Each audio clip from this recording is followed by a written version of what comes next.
बिना बात के मुस्कुराने से क्या फायदा? बिना मतलब के हंसीगा तो कोई फायदा नहीं है।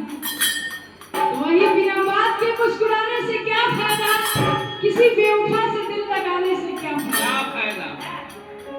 और आप लोग बैठे हुए हैं, ताली नहीं बजाइएगा तो ये भजन कीर्तन होने का क्या फायदा है?